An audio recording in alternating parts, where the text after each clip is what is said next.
Lançons-nous parce qu'on a quand même un programme chargé. Je vais commencer par me présenter. Je m'appelle Gabriel Cotte. Je suis conseiller aux affaires municipales à l'UTIL dans l'équipe d'affaires publiques. Bienvenue au webinaire Levier réglementaire pour favoriser le logement à but non lucratif. Laurent, on peut changer de slide, s'il te plaît. C'est un webinaire qui est présenté par le Lab. C'est quoi le Lab? Déjà, c'est un acronyme. Donc, le laboratoire pour l'abordabilité du bâti. Et c'est un partenariat entre des organismes aux expertises complémentaires qui rassemblent l'UTIL, Vivre en ville et l'ARPAN. Je me permets de le préciser, c'est donc ni l'UTIL, ni Vivre en ville, ni l'ARPAN qui se positionnent, mais vraiment le lab comme cercle de réflexion et de diffusion qui rassemble ces trois organismes-là. La mission du lab, on s'intéresse aux solutions à coût nul pour accélérer et réduire le coût du logement à but non lucratif. On s'intéresse aux solutions à coût nul. Évidemment, parmi les solutions, il y a toujours d'avoir plus de subventions, plus d'argent pour faire les projets. C'est essentiel. Mais on s'intéresse à une autre colonne, qui est celle justement des coûts de développement. Cette colonne-là, des coûts de développement, les municipalités, par leur cadre réglementaire, ont la capacité d'intervenir sur cette colonne-là pour réduire les coûts de développement. En réduisant les coûts de développement, nécessairement, on réduit, puisqu'on est à but non lucratif, la pression sur les loyers. En réduisant la pression sur les loyers, on réduit les besoins en subvention pour viabiliser les projets. Ça, on va en parler un peu plus en détail. Et l'objectif, après ça, plus précis de ce webinaire ce midi, c'est l'idée d'inviter de passer à l'action. Le lab existait déjà, si certains et certaines d'entre vous ne le connaissaient pas déjà. On a fait un webinaire il y a un an, de juin 2023, et depuis, les choses ont quand même beaucoup changé, là. Des municipalités commencent à se prévaloir du zonage incitatif. C'est inscrit au document complémentaire du PUM aussi à Montréal. On a introduit le zonage différencié à la LAU. On a adopté les super pouvoirs en février 2024. Donc, beaucoup d'outils ont été mis à disposition des municipalités. L'objectif, c'est justement ça, c'est d'inciter les municipalités à passer à l'action et d'employer ces nouveaux pouvoirs-là pour agir pour le logement à but non lucratif. Notre objectif, c'est un peu d'offrir des pistes de réflexion, oui, présenter les outils, mais aussi offrir des pistes de réflexion sur la façon d'optimiser l'utilisation de ces outils-là.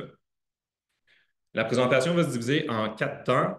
Dans un premier temps, on va expliquer justement cette logique-là du lab d'agir sur les coûts de développement par le cadre réglementaire. Ça va être présenté par Adam Mongrain, qui est directeur habitation à Vivre en ville.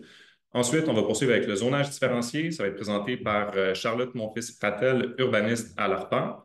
Dans la même ligne, on va poursuivre avec le zonage incitatif, présenté par Florence Clermont, qui est urbaniste à l'ARPAN également. Et je vais me repasser la parole pour parler de l'article 93, communément appelé Super pouvoir. Je suis également urbaniste à l'UTIL. Et je salue aussi le travail de Laura Doron, qui a contribué à ce contenu et qui se retrouve à la technique pour ce webinaire. Alors, allons-y. Adam, je te cède la parole. Merci, Gabriel. Merci vous tous et toutes d'assister à notre webinaire aujourd'hui. On sait qu'il se passe un million de choses en habitation de ces temps-ci. Donc, on vous félicite pour votre choix aujourd'hui. Il y avait plein d'options et vous avez choisi le lab. Merci et bravo. Pour respecter ce temps-là, on a travaillé fort pour vous proposer du matériel très pratique, du concret. Mais avant de passer au concret, j'aimerais ça faire un petit détour vers le contexte. Pourquoi est-ce qu'on remet le lab de l'avant aujourd'hui? Puis, où en sommes-nous en général en matière d'abordabilité du bâti?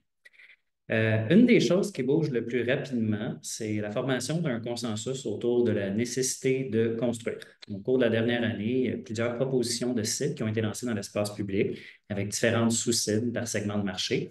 Et ce n'est pas tout le monde qui s'entend sur les fins détails, mais dans le fond, ça a peu d'importance de toute façon que ça discorde au niveau des détails pour l'instant parce qu'on n'y arrive pas.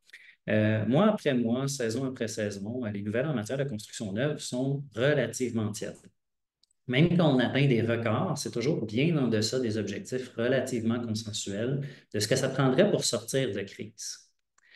Pour le moment, on ne voit d'ailleurs pas de changement bien structurant, bien qu'il y ait réellement du mouvement, comme par exemple, on peut souligner l'annonce de cette semaine de la Ville de Montréal d'avoir un délai maximal pour les projets de plein droit. Il n'y a pas eu de coup de barre structurant pour redynamiser tout le secteur à la hauteur de la crise. Pendant ce temps-là, on construit très peu et chaque unité qu'on ne construit pas rend le logement existant, celui qui est déjà construit, encore plus dispendieux parce que ça concentre la demande, les besoins de toute la population vers des maisons qui sont déjà construites. Mais si les maisons valent si cher, pourquoi est-ce qu'on n'en construit pas plus? Mais la raison principale, c'est justement parce que ça coûte cher. On utilise beaucoup la figure que vous voyez à l'écran pour expliquer qu'est-ce que ça prend pour viabiliser un projet en construction neuve. Les deux premières colonnes, dans le fond, c'est ce qui est assumé par la troisième colonne. Donc, on prend les coûts de développement qui sont représentés par la main-d'œuvre, les matériaux, les frais de permis, les coûts de terrain. Souvent, ça représente des millions de dollars. Puis, il y a très peu d'acteurs, très peu de personnes qui ont ce million de dollars-là dans leur poche ou ces millions de dollars-là dans leur poche. Donc, pratiquement tous les projets de construction neuve passent à travers du financement. Un financement, rarement de l'argent gratuit, rarement des taux zéro, donc il y a un coût à ce financement-là.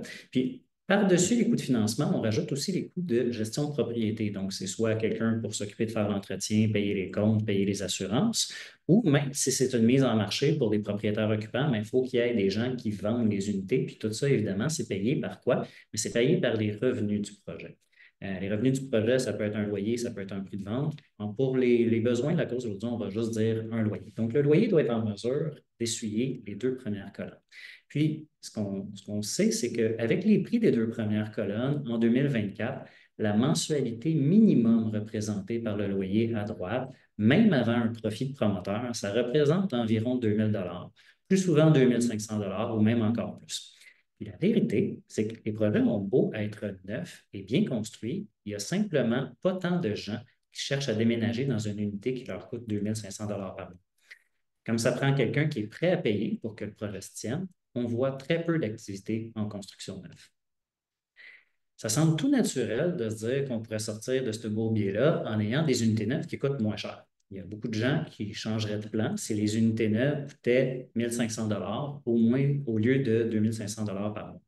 Mais le problème qu'on a, c'est que l'argent qui manque pour combler l'écart, donc qu'est-ce que vous voyez qui est en rouge dans la figure en ce moment, mais cet argent-là, il n'existe pas vraiment. Les subventions sont épuisées ou sont déjà accordées, ou ils viennent de programmes qui ont des exigences onéreuses qui feraient gonfler les coûts de construction, donc on ne sort pas du pétrin. Ça nous amène à une proposition différente. Pour l'abordabilité du bâti, il ne faut pas s'attaquer au montant de la mise à marché, au loyer. Ce qu'il faut faire, c'est chercher par tous les moyens possibles à réduire les montants représentés par les deux premières colonnes, les coûts de développement et les coûts de financement. C'est le genre d'intervention qui profite évidemment à tout le secteur, mais au nom du lab, j'insiste sur un point. On peut donner un coup de pouce à toute l'industrie, mais pour sortir de crise, il faut choisir le secteur à but non lucratif. La mission du lab, c'est d'aider les municipalités à servir d'outils qui réduisent les coûts explicitement en faveur des projets OBNL et communautaires. Pourquoi? Bien, parce que le logement OBNL, ça peut être la locomotive qui nous sort de crise. On sait que la situation tourne à l'avantage de la population quand il y a beaucoup de compétition pour les locataires. C'est ce qu'on appelle un marché d'acheteurs. On sait aussi que c'est très dur de maintenir un marché d'acheteurs pendant bien longtemps quand la construction est faite à profit. Ce n'est pas par malveillance, c'est juste que si ça coûte 2 500 par mois livrer une unité, les constructeurs vont attendre que le marché soit prêt à payer 2 750 avant de procéder à la mise en chantier pour ne pas le faire à perte. Ce n'est pas vrai pour le secteur OBNL. L'absence de profit n'est pas une raison pour retarder la livraison d'unités.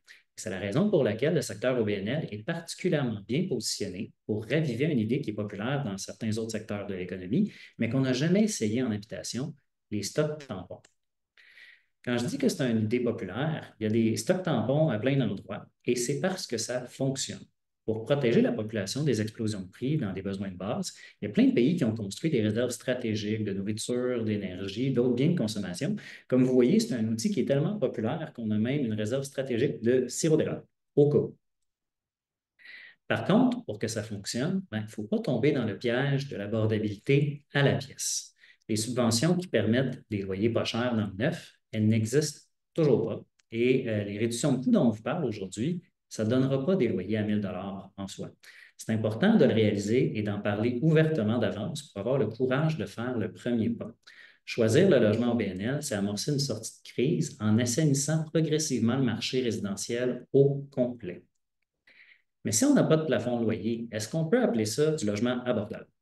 Très clairement, non. Le logement au BNL, c'est une grande catégorie qui inclut le logement subventionné, comme les OMH, les coopératives qui sont soutenues par des programmes, mais ça inclut également des organismes qui vont simplement livrer des unités au prix coûtant et les garder le prix le plus bas possible.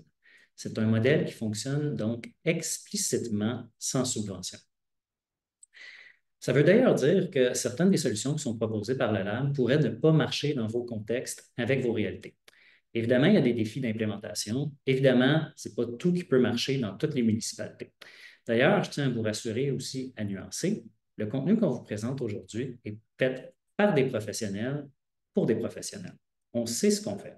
Par contre, on n'est pas et on ne peut pas être votre service juridique. L'implémentation va nécessairement passer par des étapes obligatoires de mise en œuvre avec vos professionnels sur le terrain. Donc, prenant compte de tout ça, le message qu'on a pour vous aujourd'hui, c'est essayez. Il existe maintenant des outils pratiques pour choisir le logement BNL. Pour sortir de crise, faites le pari de dire oui.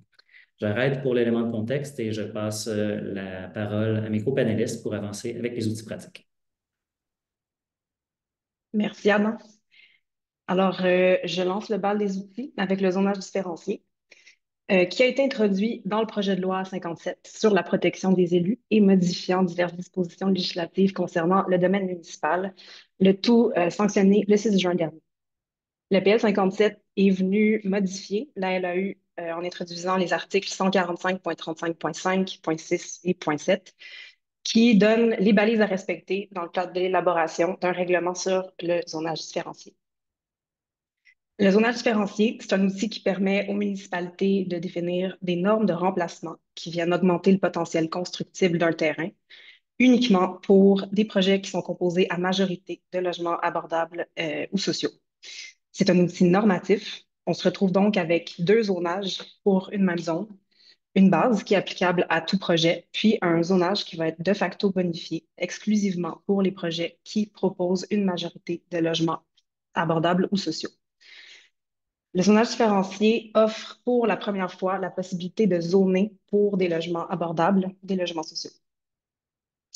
Il permet aux municipalités d'offrir un avantage aux promoteurs immobiliers à but non lucratif au sein du marché, puis c'est précisément ce qui nous intéresse ici. On va y revenir un petit peu plus tard, dans quelques minutes.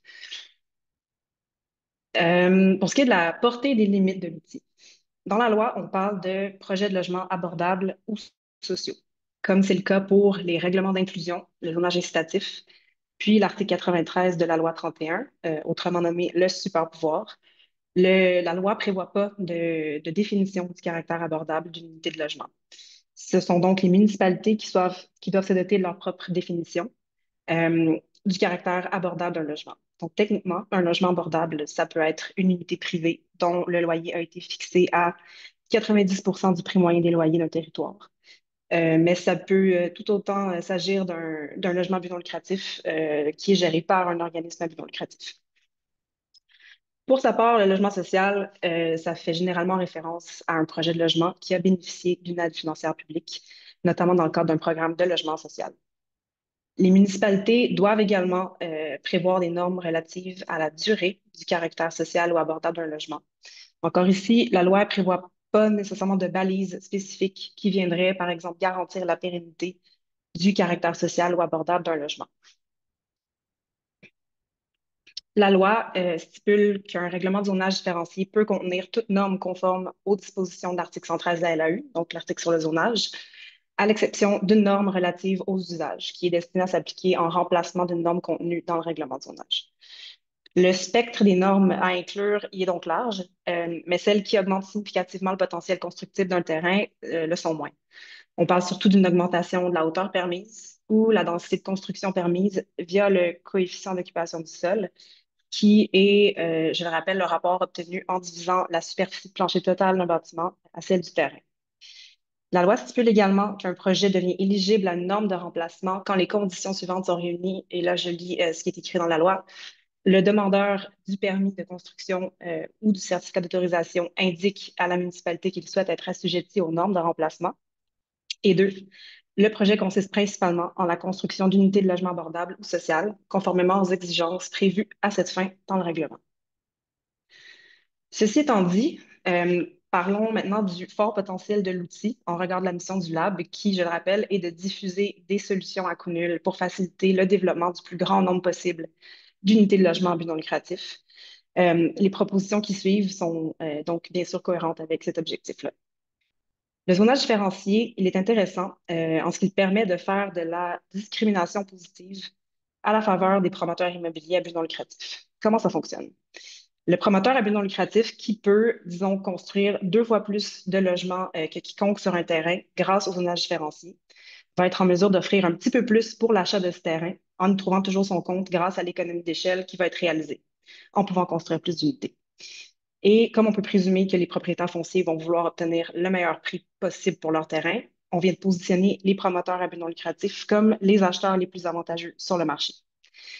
Sur la base de ce principe, le zonage différencié, c'est une solution concrète et à coût nul pour les municipalités parce qu'il permet de favoriser la réalisation de projets de logement à but non lucratif, mais aussi d'augmenter significativement le nombre d'unités livrées par projet et aussi de réduire le taux de subvention qui est requis par logement en réduisant le prix du terrain relativement au nombre d'unités développables. Il peut également encourager les propriétaires à but non lucratif de terrain à densifier leur propriété dans les zones assujetties. On parle d'OBNL, de coop, mais aussi des OMH et par exemple de la SHDM ici à Montréal. Je prends l'exemple de l'arrondissement du Plateau Montréal, qui a récemment modifié son règlement de zonage pour permettre de construire plus haut sur certains terrains qui appartiennent à l'arrondissement, dans le but de favoriser le développement de logements à but non lucratif. Ces modifications-là ne s'inscrivent pas dans le cadre d'un règlement sur le zonage différencié, mais on pense s'inscrivent en cohérence avec l'esprit du zonage différencié. Finalement, le zonage différencié permet aussi d'accélérer la réalisation de projets à but non lucratif par rapport au processus discrétionnaire parce que, en fait, elle bénéficie de normes de remplacement qui sont prévisibles et qui permettent la réalisation de projets de plein droit. Je vais finir la présentation de l'outil avec quelques petits points stratégiques à considérer si votre objectif est aussi de prioriser la construction de logements à but non lucratif. Pour commencer, je reviens sur la question de l'admissibilité des demandeurs. Donc, comme je disais, la loi, elle laisse beaucoup de marge à manœuvre aux municipalités dans la définition des critères d'admissibilité aux normes de remplacement. Donc, pour optimiser les retombées du zonage différencié, on estime que les municipalités elles gagnent à adopter des normes qui rendent admissibles des projets qui sont composés à 100 de logements à but non lucratif. Suivant cette logique, on entend par logement abordable que la partie résidentielle du projet est composée à 100 de logements à but non lucratif. Et par logement social, on entend que la partie résidentielle du projet est composée à 100 de logements à but non lucratif ayant bénéficié d'une aide financière publique. Pour ce qui est des normes qui assurent la durée du caractère abordable ou social des projets, elles pourraient être calquées sur le terme usuel d'une hypothèque, soit 35 ans. En guise de contre-exemple, si on donne une définition qui est trop large de l'abordabilité puis de sa durée dans un règlement sur le zonage différencié, on pourrait se retrouver avec un projet de logement qui est entièrement privé, où les unités sont à peine sur le prix du marché, puis où le caractère abordable est maintenu sur le respirateur artificiel pendant 5 ans. Ça aurait été une occasion ratée de prioriser le logement à but non lucratif. Ensuite, il faut s'assurer que les normes de remplacement elles sont réalistes et qu'elles sont conséquentes avec les impératifs de viabilité d'un projet de logement à but non lucratif, en considérant bien sûr que le contexte varie d'une ville à l'autre. À cet effet, on recommande aux municipalités, dans la mesure du possible, d'entretenir une collaboration avec le ou les développeurs à but non lucratif locaux qui restent les mieux placés pour contribuer à l'élaboration d'un cadre bonifié. Concrètement, on recommande que les normes de remplacement soient minimales, en se limitant par exemple à prescrire un coefficient d'occupation du sol maximal, tout en retirant le ratio minimum de stationnement. Encadré par le COS plutôt que par la hauteur ou un nombre d'étages maximum, ça permet plus de flexibilité dans la conception du projet, en retirant par exemple des contraintes qui peuvent être rigides liées à la volumétrie du bâtiment, à son implantation puis à son apparence. Si le COS n'est pas privilégié, on recommande une hausse du nombre d'étages permis.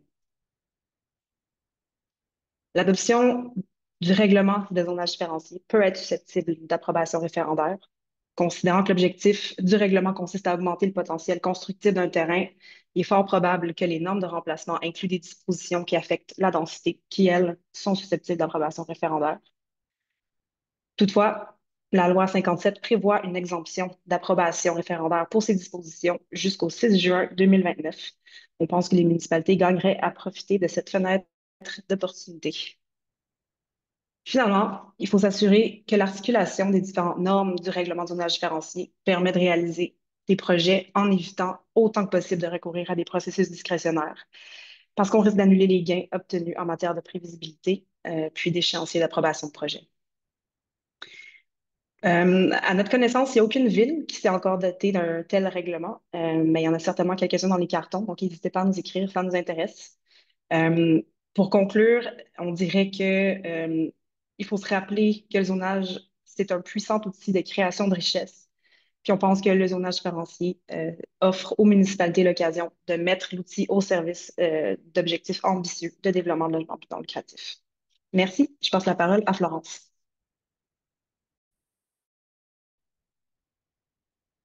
Merci beaucoup, Charlotte. Je vais enchaîner avec le règlement de zonage incitatif qui, lui, est apparu dans la LAU un peu plus tôt que l'est apparu le zonage différencié.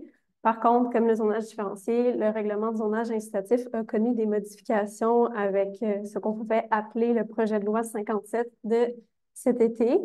Le zonage incitatif, c'est un outil discrétionnaire parce qu'il est assujetti à la conclusion d'une entente entre le demandeur et la municipalité. Le zonage incitatif va prévoir toute norme conforme aux dispositions de l'article 113, à l'exclusion des usages, qui est destiné à remplacer une norme contenue dans le règlement de zonage en échange d'une prestation comme possiblement l'intégration dans le projet, d'unités de logement abordable, social ou familial. Le zonage incitatif, il est cumulable au super pouvoir temporaire. Prochaine diapo. Merci.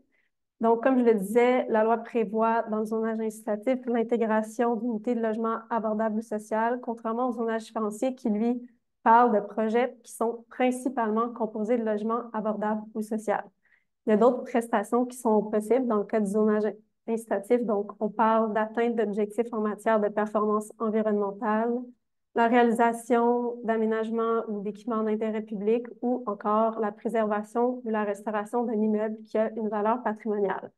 Parce qu'il y a d'autres prestations qui sont possibles et parce que, contrairement au zonage différencié, on ne parle pas de projets principalement composés de logements abordables ou sociaux. Le zonage incitatif est davantage un outil d'intérêt pour les développeurs privés qui, eux, n'ont pas la mission principale de construire du logement à but non lucratif.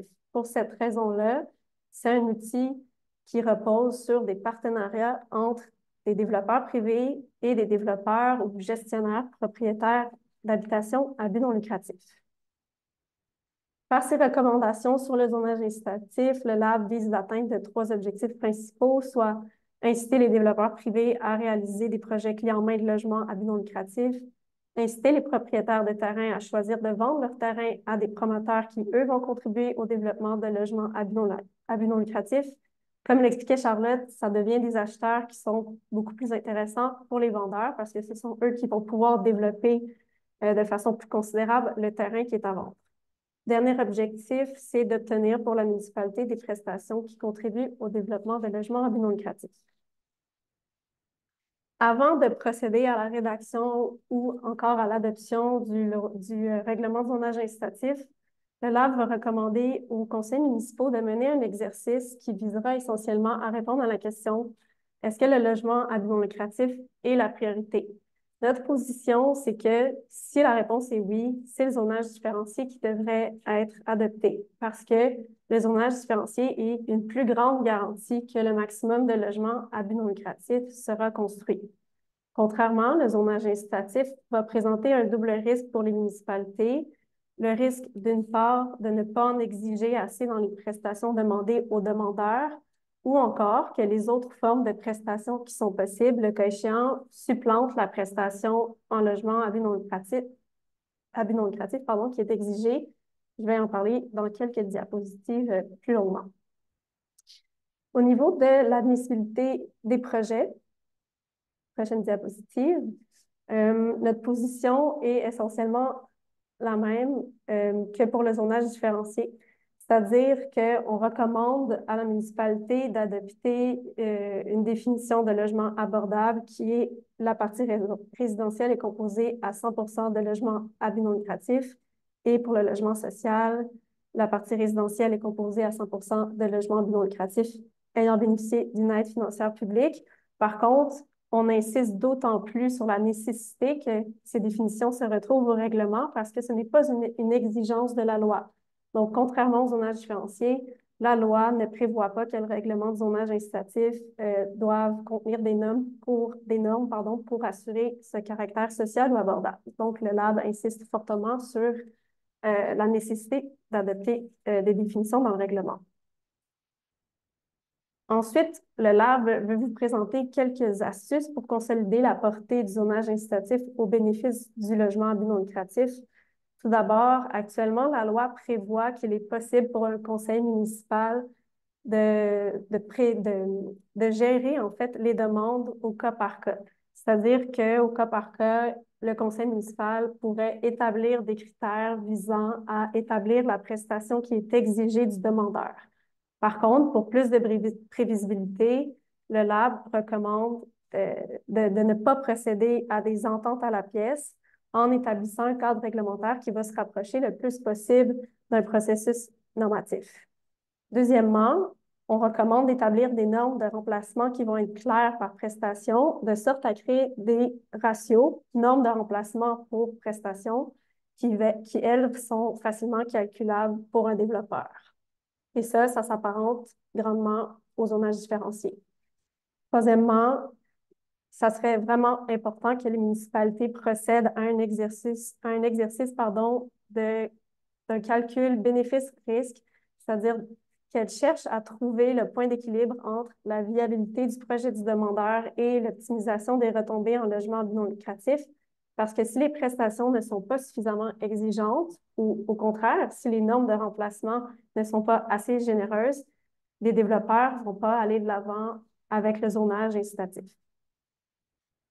Je reviens à l'un des risques que j'ai mentionné pour les municipalités avec le zonage incitatif, celui où, à norme de remplacement égale, les différentes prestations possibles pour un demandeur ne représentent pas le même effort de sa part. Je m'explique. Il faut éviter que les prestations en logement à but non lucratif soient supplantées par des prestations qui sont moins exigeantes, tout en donnant droit aux mêmes paramètres de densité bonifiés. Ça serait le cas, par exemple, quand une prestation en performance environnementale représente un coût beaucoup moindre pour un promoteur qu'une prestation exigée en logement à but non lucratif. Il faut que, à norme de remplacement égale, la prestation soit proportionnelle. Les prestations disponibles soient proportionnelles entre elles. A fortiori, on pourrait même prévoir des normes de remplacement qui sont plus intéressantes pour les projets, pour les prestations de logement à but non lucratif. En plus, le LAB va proposer d'exempter le demandeur de projet qui fournit une prestation en logement à but non lucratif de fournir toute autre prestation additionnelle. Autre élément qui est important, il faut que la norme de remplacement offerte représente un gain de densité de plus de 33 % par rapport au zonage de plein droit, parce que en ce moment, la LAU prévoit déjà qu'une disposition d'un règlement qui viendrait autoriser ce projet ne serait pas susceptible d'approbation référendaire. Donc, il faut que le zonage incitatif demeure plus avantageux par rapport à cette possibilité déjà prévue à la LAU à l'article 123.1. Nos deux dernières astuces concernent l'arrimage aux règlements qui sont potentiellement déjà en place dans une municipalité. Donc, parce que l'entente l'entente de zonage incitatif entre la ville et le développeur, elle doit être déposée, traitée devant le CCU. On propose que s'il y a un PIA qui est applicable, que l'entente et l'évaluation vis-à-vis du PIA soient traitées dans une même séance avec le CCU, afin d'éviter le prolongement des processus dans le temps, ce qui rendrait nulle l'utilité du zonage incitatif. De même, il faut que le zonage incitatif soit plus avantageux qu'un PPC-MOA pour les usages résidentiels. Plus avantageux parce que plus prévisible, plus généreux, plus clair. Attention par contre, parce que le zonage incitatif ne peut pas concerner les usages. Donc, s'il y a des usages à changer, il faut le faire idéalement avant l'adoption du règlement de zonage incitatif pour que le zonage incitatif demeure plus intéressant que le PPC-MOA. En ce qui a trait à la nature des prestations, les cessions de terrain et les contributions financières sont admissibles depuis juin 2024. C'est une modification qui a été apportée au règlement de zonage incitatif. Cependant, Le lab privilégie les prestations en unité ou en cession de terrain aux contributions financières parce qu'elles sont plus concrètes et plus rapides. Une contribution financière, il faut trouver un acteur, il faut attendre d'avoir suffisamment de fonds pour imaginer un projet, il faut trouver un terrain et il faut trouver tous les autres financements qui vont permettre la réalisation du projet. Donc, c'est beaucoup moins rapide. Pour concrétiser tout type de prestations, le lab va inviter les municipalités à mettre en place ou à favoriser la mise en place d'une culture de partenariat entre les développeurs privés et les gestionnaires propriétaires d'habitations à but non lucratif. Ce sont ces acteurs-là, au final, qui vont permettre la concrétisation de la contrepartie qui est exigée en échange des normes de remplacement. Et puis, au final, la consolidation de cette culture partenariale-là va permettre, dans les cas de cession et de contribution financière, qu'on sait à qui l'argent va, on sait à qui les terrains vont, comment et à quelle fin précise. Avant de laisser la parole à Gabrielle, je vais faire un bref wrap-up, comme on dit, sur les différents éléments qu'on souhaite que vous reteniez pour le zonage incitatif. Donc, l'adoption de définitions de logement abordable et social qui réfèrent au caractère à but non lucratif comme unique critère. De prévoir des normes de remplacement qui sont prévisibles et claires pour les demandeurs sous forme de ratio, de privilégier les prestations en unité ou en cession de terrain, de favoriser la mise en place d'une culture partenariale et de faire du zonage incitatif l'outil le plus intéressant pour les développeurs qui font des projets résidentiels. Et ça veut dire offrir des normes de remplacement qui permettent des économies d'échelle considérables, faire de la prestation en logement à but non lucratif une prestation qui est autant intéressante ou sinon plus intéressante que les autres types de prestations possibles, de faire attention au PPC-MOA pour que le zonage incitatif demeure la voie la plus intéressante pour les promoteurs. Et finalement, lorsqu'il y a un PIA qui est applicable, s'assurer d'arrimer l'étude devant le CCU au même moment qu'avec l'entente pour le zonage incitatif. Merci beaucoup. Je vais laisser Gabrielle poursuivre. Oui, donc, dernière partie du webinaire sur l'article 93 de la loi modifiant diverses dispositions législatives en matière d'habitation. On ne le redira pas au long, donc communément appelé les super pouvoirs. Adopté en février 2024, l'idée essentiellement, c'est de permettre l'autorisation d'un projet d'habitation par résolution par un conseil municipal, un conseil d'arrondissement. Un outil qui permet aux municipalités de faire preuve vraiment de beaucoup d'agilité. On leur laisse vraiment les coups des franches quant à la façon de l'utiliser. D'ailleurs, ça a été utilisé très rapidement après son adoption, par plein de types de municipalités, pour plein de types de projets qui étaient à différentes étapes dans le cheminement d'autorisation. Donc, les municipalités s'en sont prévalues. Là, dans le cas du webinaire, on va essayer de regarder comment en fait, on peut le mobiliser précisément pour le logement à but non lucratif. Donc, pourquoi l'utiliser? Pour faire preuve d'agilité, parce que là, avoir l'enthousiasme que suscite le webinaire, ce n'est qu'une question de temps avant qu'on ait un cadre réglementaire à l'échelle de toutes les municipalités au Québec favorable au logement à but non lucratif. Mais en attendant, il y a cet outil-là qui est disponible qui permet d'agir avec agilité et diligence. Un autre point aussi je dirais, qui est aussi comme en filigrane de tout ce qu'on a présenté avec le zonage différencié, avec le zonage incitatif, d'agir avec prévisibilité, c'est de faire preuve d'être en mesure de rationner les ressources nécessaires pour augmenter l'offre de logement à but non lucratif. Si on veut augmenter l'offre de logement, nécessairement, il va falloir traiter plus de demandes, il va falloir faire plus d'analyses, émettre plus de permis. Puis si on veut y arriver avec un même nombre de ressources, il faut se doter de moyens qui réduisent la charge, qui allègent la charge sur les épaules, qui pèsent sur les épaules des municipalités qui sont la courroie de transmission de la livraison de ces unités-là.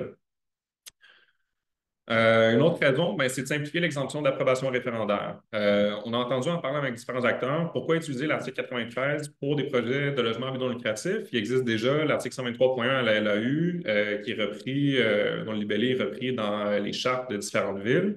Des villes à charte, évidemment. Voilà, c'est qu'avec l'article 93, on peut simplifier l'exemption d'approbation référendaire parce que l'article 123.1, en fait, est assez flou et vraiment porte à interprétation. On l'a mis à l'écran, va être exempté d'approbation référendaire un projet relatif à de l'habitation destiné à des personnes ayant besoin d'aide, de protection, de soins, d'hébergement C'est très relatif, un projet d'habitation pour les personnes qui ont besoin d'hébergement ou de soins. Juste pour illustrer peut-être la largeur du spectre d'interprétation de ce libellé-là, il y a des municipalités qui ont voulu l'utiliser pour une RPA à but lucratif, ce qui peut être conséquent avec la dimension de soins, pourquoi pas. Puis à l'inverse, nous, on a des discussions comme quoi du logement dédié à la population étudiante, même si c'est à but non lucratif, mais est-ce que c'est vraiment pour une population qui a besoin de protection, de soins? Donc, on voyait vraiment qu'on rentrait dans l'interprétation, dans l'interprétation. Avec l'article 93, on pourrait simplement exempter les projets à but non lucratif, simplement. Autre retombée, autre raison pour utiliser l'article 93 pour les projets de logement à but non lucratif, c'est d'accélérer leur autorisation. Donc oui, en termes d'échéancier, réduire l'échéancier pour autoriser un projet, mais aussi accélérer l'entrée en vigueur des nouvelles normes de développement d'un terrain. Donc, plus rapidement, dire, mais ce terrain-là, on n'a pas un maximum de 15 unités développables. On peut en développer 150. Faire en sorte que ces changements de normes-là rentrent en vigueur le plus rapidement possible. Ça permet aux développeurs de se retourner vers leur bailleur de fonds, par exemple, en disant, mais regardez, ça, c'est le potentiel développable qu'on a sur notre terrain. Ça va faciliter la viabilité du projet. Puis la dernière raison, elle est un peu méta, mais ça vaut la peine de la répéter en une seconde ici. Mais c'est de rendre disponible le plus rapidement des logements à but non lucratif parce que quand même, il y a une crise de l'habitation. Je vais passer rapidement sur la description parce que je pense que ça a quand même circulé. Vous pouvez aller sur notre site web pour voir plus en détail, mais essentiellement, on permet presque n'importe quel type de projet d'habitation à passer en super pouvoir. Pour des projets d'au moins 3 logements, super. Abordables, social, destinés aux personnes aux études, ou privé, si on est dans une municipalité de plus de 10 000 habitants, où le taux d'inoccupation est en dessous de 3 %. Donc, c'est très, très large. Ensuite, il y a quand même certaines conditions qui sont somme toute bien balisées, qui viennent, à notre sens, contrecarrer l'idée qu'on peut faire tout et n'importe quoi avec ce levier-là. Je vais juste insister sur certains. Donc, être situé dans une zone où l'usage résidentiel est conforme aux affectations du sol, déterminé au plan d'urbanisme. Ça a été modifié parce qu'au début, il fallait être conforme à l'usage résidentiel au règlement de zonage, ce qui est un peu ironique dans la mesure où à cet égard-là, l'outil était moins flexible, moins agile qu'un PPC-MOA, par exemple. Puis avec un projet majoritairement résidentiel, ça, c'est une modification qui est en cours dans le cadre du projet de loi 79. L'idée, je crois que ça a été interprété. Je pense qu'on avait déjà interprété ou on pouvait interpréter la loi comme quoi on pouvait faire des projets mixtes. Là, l'intention, c'est vraiment de venir clarifier cette intention-là. Et le dernier point, la municipalité peut, j'insiste sur le peut, décider que l'autorisation est conditionnelle à la conclusion d'une entente pour assurer le caractère social ou abordable ou le fait que les logements soient destinés à des personnes aux études. Elle peut le faire, je vais y revenir plus tard.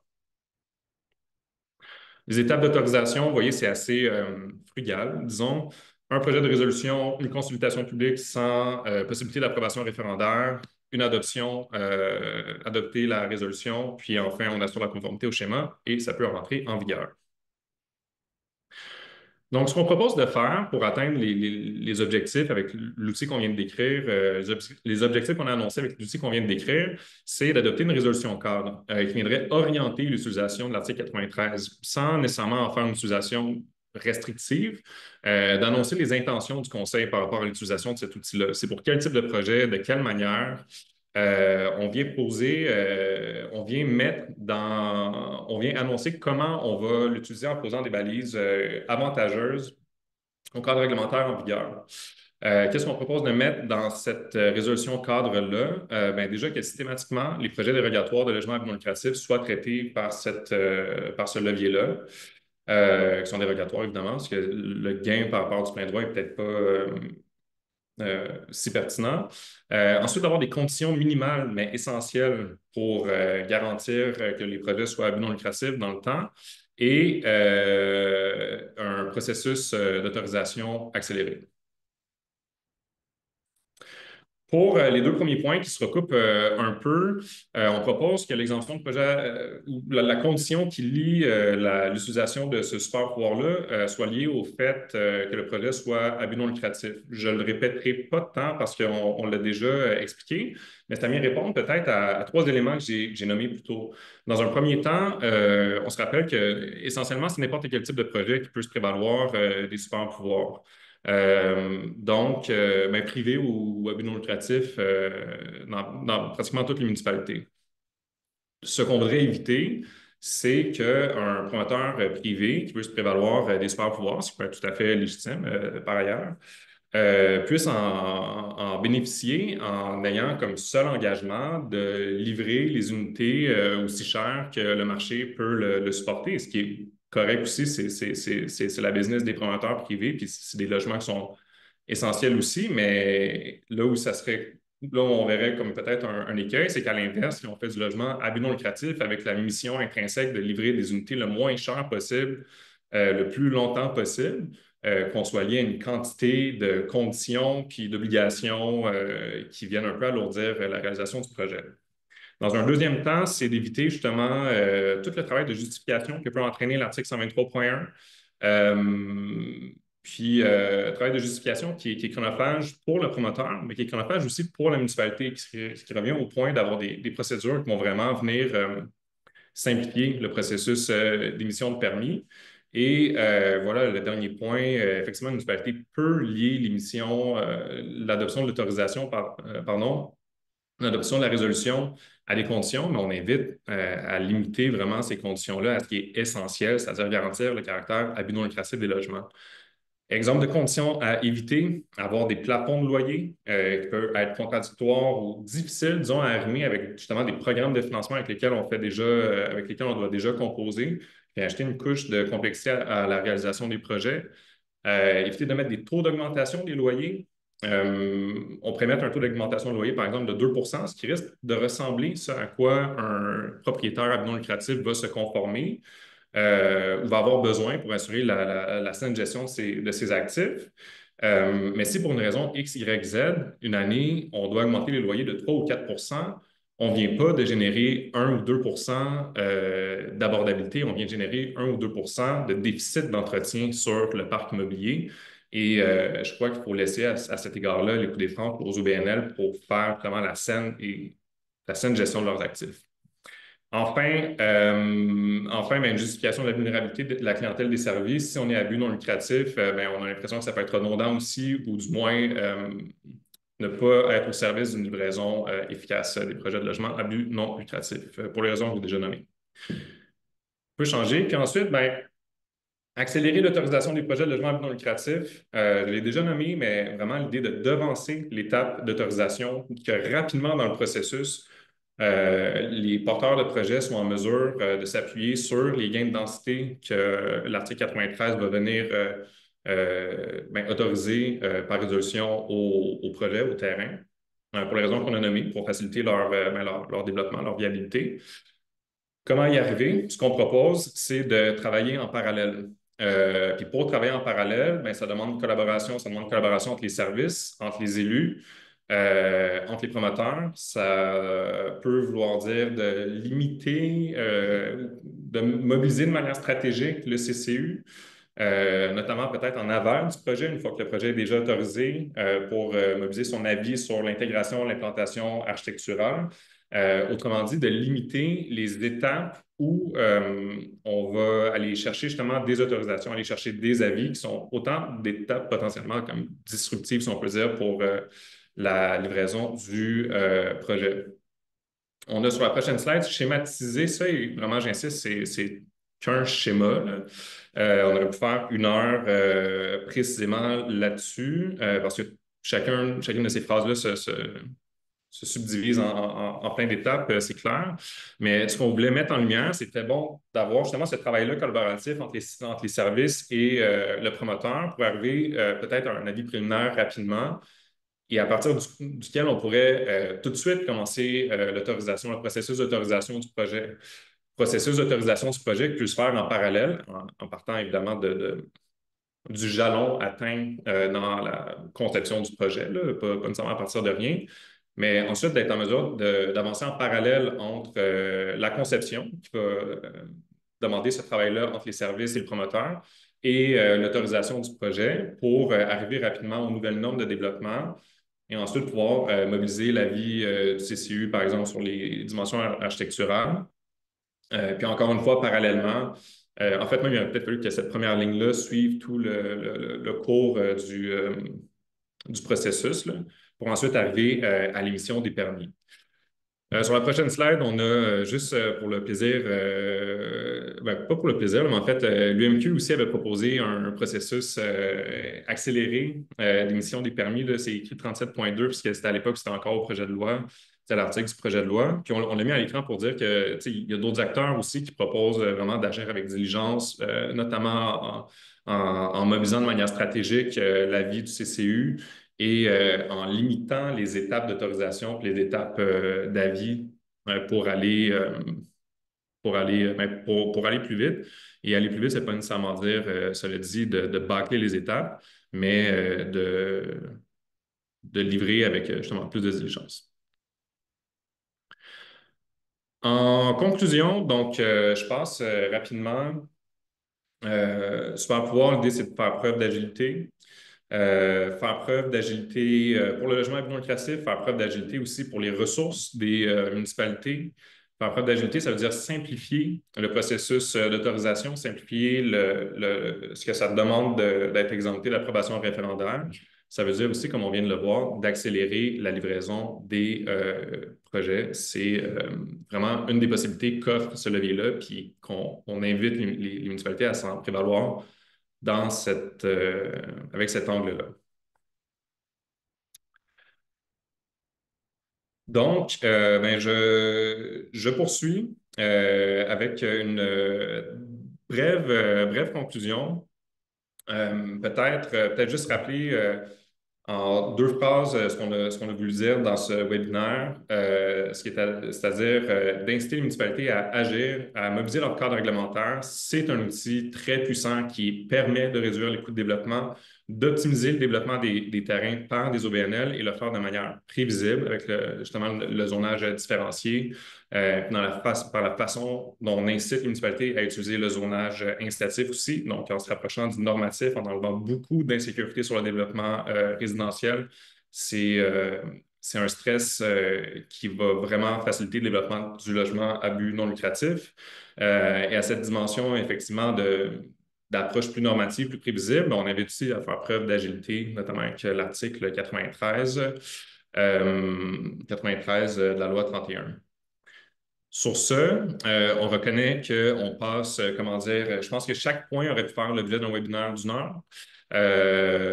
On n'a pas fini de traiter ces points-là. On aimerait ça aller plus en détail sur certains éléments de mise en œuvre, peut-être quand même plus de synthèse, de comparaison sur les dimensions justement normatives, approbation référendaire, ainsi de suite, des différents leviers. C'est le genre de contenu sur lequel on veut continuer à travailler. Et pour rester au courant de ce contenu-là et pour y avoir accès, on vous invite à aller suivre la page du Lab sur LinkedIn. On vous invite à aller sur notre site web où on a chacune des fiches qu'on a présentées et bien plus encore. Qui sont détaillées avec les illustrations et aller tout au bas de la page en bas à gauche pour vous inscrire à l'infolettre, justement pour avoir accès au contenu qu'on va continuer à diffuser et rester au courant des prochaines activités qui devraient débouler dans les prochains mois sur d'autres webinaires et sur d'autres thèmes que les leviers strictement urbanistiques, là, comme on vient de voir. Alors, sur ce, je vous remercie pour votre participation, votre attention. Nous sommes tous en grand nombre. Ça a été un plaisir. Bonne fin de journée.